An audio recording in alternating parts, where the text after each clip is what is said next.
Good. What's up, guys? How's it going? We're here with Kevin Farley, who's killing it all weekend at St. Louis Funny Bone. Hey, thanks for coming on. Super Yeah. glad to have you here. Yeah, my pleasure. Thanks a lot for having me. You are the formally educated or formal education in comedy. You've been to the Second City, Yeah. right? Yeah. I was at. Try to get that right. I was at Second City years ago. Studied improv there. In the '90s, and did like touring company and that kind of thing. Oh wow. Went through all the levels there. I learned a lot there. You Yeah, feel that's like for that was a sure. good? And you weren't doing stand up at this time? No, I didn't do stand up till like 2012. Oh wow. Yeah, I just thought I was pretty much of an actor. Yeah. Still am. But I wanted something else to do, so I just started an act and then went up to the Comedy Store and started doing open mics over there in Los Angeles. And So you're at 10 years now. yeah, well, actually, it was a little earlier. Maybe that was probably like 2011, Okay. maybe something like that. Yeah. They say that 10 years is the exact time it takes to be the master of stand-up. So you're now 1 year past the master. Yeah, I can sort of feel it. No, I'm definitely not mastered it, but 10 years? but no. I would say that I'm getting kind of. I'm sort of getting good at it Yeah. in a way. There's always a lot to be learned, and there's a lot more. There's a lot better stand-ups than I am, but no, I started after 10 years. Yeah, you've done enough shows. They say 10,000 hours or whatever that is. Right. Yeah, I know. I've definitely done quite a bit of hours on that. But there's more. There's people that have done a lot more than I have. Oh, sure. Yeah. But you're like black belt comedy. That's black belt comedy level right here. Right. Yeah. So you were improv first. So that seems like a crazy jump to go from the improv scene to the comedy scene. But you had like the acting segue. Yeah, I was an improv actor, doing a lot of sitcoms, doing a lot of movies and sitcoms and that kind of thing. I took acting classes in Los Angeles and lived in Los Angeles for years and just got really into that whole thing, just being an actor. I really enjoyed it. And then it just, there's just too far in between gigs and that kind of thing. I always felt like I needed to keep busy. Mm-hmm. And I directed a film in 2007 or 8. And then I directed a couple different films. I wrote and directed a couple different films. That was just a lot of work, and also just I didn't enjoy it. Yeah. I didn't enjoy being in charge of everything, and so. And everyone expects you to have everything on point. Yeah, everyone's coming to you for the answers if you're the director. So, I was too much for me. And so. And also just if I'd enjoyed it, maybe, but I didn't enjoy it really as much. Are you a big multitasker? Like, are you good at multitasking a bunch of different things? No. I have to focus on one thing. Yeah, I'm not great at this scatterbraining kind of thing. Like, no, I have to focus, and that's another reason I think there are so many things in directing that you have to keep your ball on, your eye on the ball. Mm-hmm. So it was too much for me. So that's when I started doing stand-up after that. And I really love that. So you went acting basically to the pinnacle, which is like directing, to then you're going back to stand-up or going into stand-up. I know, yeah. And that's kind of the way that's just the way it's gone. I really took the stand-up just because I like the performance aspect of it. Yeah.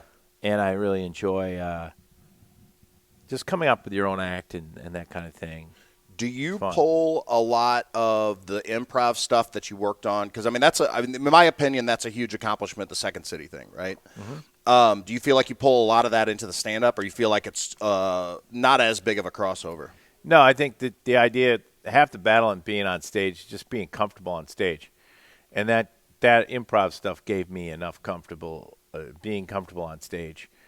And so I really attribute that. All my years of doing improv sort of got me used to being on stage. Yeah. And that's half the battle when you're up there alone by yourself, and just to be able to relax and sort of just get into your act and not be freaked out at the audience at all. Do you write a lot? Nah, the way I write is really just kind of I have a recorder thing. Yeah. then I record the idea, and then I'll do it on stage. So improvise it out, and I'll find the beats on stage. Wow. So I'll do the recording, 'cause rather than writing anything down, I'd like to just, maybe that's my improv thing, where I like to just take an idea and then as I'm out there, kind of beat it out. It takes a few shows maybe to get it right, that kind of thing. But yeah, work it out on stage. Do you sandwich that in? So whatever new pieces you're working on, you sandwich it between stuff that you've already kind of got in the bag? Oh, yeah. Because if I did all new stuff, everybody would leave. No, and I've done that, But no, I try to sandwich it in stuff that I know is going to be okay. Yeah. No, I would never do anything like a whole chunk of new stuff. I'd be like, hey, folks, we got it. It's like going to see a band where it's all new songs. And you're like, come on, give me some hits, man. Yeah.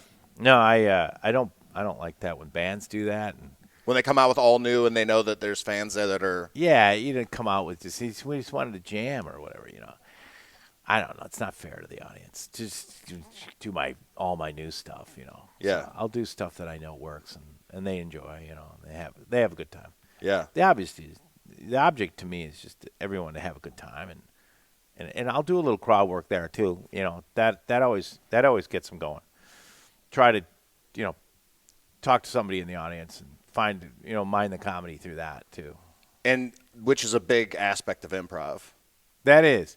Even though the other person isn't really in the game, but usually when you go to the audience, they always 90% of the time say something so incredibly stupid that the comedy just kind of sits there and drops in your lap, Like the booze combined with being put on the spot. Yeah. Oh yeah, now you're gonna drop some truth on us. And they do, and that's always the best part about it, and. You just hope that stuff doesn't morph into a heckling situation that you can't control of. But where they keep adding in. Yeah, that's happened a couple times. But I'm not a real crowd work comic. There's guys like Jay Okerson and guys that I know that are much better at it than I am. I have a tendency to just kind of play with them a little while, and then I just kind of want to walk away. Like you're done. Yeah, I'm done with you. Yeah, you're either really too drunk or we're done here. And I just let's just move on, get done with my act. How do you cut off a crowd member after you've already verbally engaged them? How do you bring it? You know what I mean?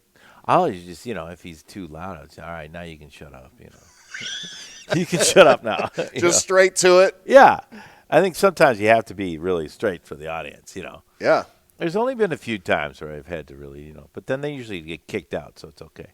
But yeah, you just have to be really clear because they're usually probably pretty drunk. So right, they're just like, hey, you can shut up now. Yeah, I feel like different comics, they expect a different level of interaction with the audience. Yeah, it depends on the comic. Some guys are just really good at doing. They want to go to the crowd a lot, Yeah. And then. Other guys would rather just do their act. It depends on what your strengths are. Right. I've seen guys do great crowd work where I'm just in awe. Just in awe. And those are the quick-minded guys. I'm not as quick-minded as some of those guys, I sort of think my stand-up is I like to bring in certain characters. And so I bring in my acting along with it. Okay. So I'm not an off-the-cuff guy, can sit there and just jabber and just do funny stuff off the cuff. I like to just work in characters and pieces and stories and that kind of thing, and then act out those people in the stories. Oh, okay. I see what you're saying. So it's almost one-man showish. Yeah. But it's cleverly put together in a story. You're not just throwing out random people. Yeah. I'm not doing joke setup, Right. I'm not doing that. I'm not doing like a standard setup joke kind of thing. I'm more of a storyteller along with acting and doing characters in there. And that comes from my improv background and stuff like that. So, it's a little different that way. My act is a little different that way, yeah. Because you're storytelling? Yeah, I like to tell stories, yeah. When you're telling stories, do you try to follow any kind of format, or you're just like, this is it? No, I try to just, the thing is the exposition in the story I don't want to take too long at. I want to at least have a joke or two in there. Right. So I try not to burden the audience with all right, listen to this. Story this is time. The setup, and walked down the street, and I walked in the door, and then went to the thing, and then did that, and did that, and they're all like, going, "Where the fuck's the joke?" Right. Can I swear on this? Yeah. Oh, okay, good, yeah. Anyway, yeah, and so I try to work in a joke in my stories, so that I don't leave them hanging too long. Yeah. And then there's a punchline, at the end, and it better be pretty good if I made him wait too long. Right. Norm McDonald, who passed away, God rest his soul. He was so good at telling a long story, and he didn't really mind if the audience sat through, just really long. Right. And then, his payoff sometimes wasn't even that good. Like the moth story? Yeah, the moth. I mean, you go online, you look at the moth story. That's what's so genius about it, and then it ends up being just the worst punchline ever. And he's taking up all this time on national, on late night TV. Mm-hmm. Yeah, I think that is the genius of that, the fact that he screwed him over while he's doing it. But he would only be able to have the balls to do that. And right. then you talk about the years that he did stand up. And to get to that level where you're like, you talk about a master, that's a master. That's like kung fu at another level, Yeah. So that's why he was so revered among comics, because he had that. I always think of that show Kung Fu with the grasshopper. He was the master of it all. And he was operating on a level that we don't have the guts to do. Yeah. Because sometimes you have to sit in that, and to sit in the silence is really tough when you're just up there on your own. Like, you got to be real comfortable and confident. You just have to just sit in it. Sometimes it's not comfortable. You're not comfortable, but you just have to learn to sit in. It's like I always think, like, you just have to, if you're sitting in a tub of shit, you just have to sit in it and don't try to get out of it, which is hard. Yeah. Because you're stirring all the shit up. Yeah. And it stinks. Write that down. It stinks, and it's everything. You want to get out of the tub, and you're like, no, sit in there. Sit in there. It's tough. To be alone with everybody staring at you is one of the most unnerving feelings that anyone will go through. You just want to tell a joke and get out of there. Yeah, get out of the silence. Yes. You just want to run. Yeah. To sit in that is really tough. Yeah. And slow things down a bit. Yeah. That's the toughest thing, I think, for a lot of comics to do. They tend to, I know in the beginning when I did that, I would tend to speed through my show, and speed through my jokes and that kind of thing. I still have a tendency to do that. Yeah. Just because the nerves start to tighten up and everything starts to tighten up. Yeah. It's not good. I lost my voice 3 weeks ago, and so I couldn't talk above a whisper. Otherwise, I just sounded like I had puberty, my voice cracking. And all Oh, yeah. But I did 2 open mics with a whisper voice, and I had to everything I said. I had to enunciate and slow down, but man, even jokes that I didn't think were that funny murdered, because the crowd's really expecting. Yeah. Yeah, no. If your illness made you slow your jokes down, which is good. Yeah, now I'm back to shitty 10-month-old comedy voice. This fucking thing. Yeah, but if you're aware of it, that's the best thing. At least you knew you're aware of it, and that's the benefit of doing shows after shows. Is then you're like, wait a minute, that was different, and making mental note of it and go, wow, what did I do? I slowed my jokes down. Yeah. And it was good. It was better. Yeah. So all right. That down. This is the invention of the whisper voice. Yeah, you saw it here first, be. guys. My new act, only whispering. Only whispering. That's it. Yeah. We're back to the drawing board. Same jokes, exact same jokes that you've been hearing, but to be whispering now, it's going to be great. And that's where I do a lot of voiceovers too. I do voiceovers on Netflix too. And sometimes I realize that just doing, your cadence in your voice and your the way you speak during your shows too has a hell of a lot to do with it too. So whispering, that is good. And you said you had an audition yesterday. Was that for voiceover stuff? No, that was just a regular old show. Okay. Movie. Yeah, we actually shot that today, so we'll see. What do you like better, voiceover work or acting work? Oh, voiceover is the king of all kings. Because you don't have to do anything. You're from home. You can come in with your pajamas and just knock out a couple of things, and it's the best. It's the best job for an actor / performer. Not a lot of time dedication. Not usually, and if you do, you're in a booth and just kind of like with a banana there and a cup of coffee, and you're in your whatever you got to do and knock it out and then go home. To me, there's no better job in the world than voiceovers. Are you doing what kind of voiceovers? Are you like creating voices and creating characters? Well, Netflix would, F is for Family would call me up and say, we want you to try to do a voiceover, and they draw the character. And then they give me the idea, and I would try to do that, and, it either worked or somebody else might do it better. Like there were some of the other cast members might do a better one. Like there were some talented guys on there. But if I nailed it good, they'd be like, all right, you have that guy. And so I ended up having like 5 or 6 voices on that show. Nice. Just because it was fun to just do but the David Koechner, there's all kinds of great actors on there, that voiceover actors that can really nail it, So I ended up doing like 3 or 4 of those, maybe 5 or something over the years. There were 5 years on that show. So yeah. Did you do voices growing up? Nah, we yelled and screamed at each other. I would try, I like imitating cartoon characters. No, I wasn't a really big nerd like that. In terms of like, just imitating different voices. I was a total nerd. Yeah. I mean, a lot of my friends, I always marvel at my friends that can do impressions. Like Jeff Richards and Dana Carvey and these guys. I've always been in awe of that. I could never get to that level. No, I was never like that. But I try. I skid around the edges of it. Mm-hmm. But I can't really nail it. It's never been a part of my act. Yeah. No, but I do envy and I'm in awe of people that can do impressions really well. Yeah, it's a cool skill in itself. It is. It's so cool. It's so cool. My friend Jeff Richards, he has a podcast, and my God, it's so great. Because now you can morph your face, and now you can change your face, and he does that, and he's got the voice down, and it's amazing. He does so many good characters. The face control is one that I don't think I don't know. It's something I always work on, but it's hard to if you don't have that. Some people just have that mind. They're like, oh, he holds his lips like this, and yeah.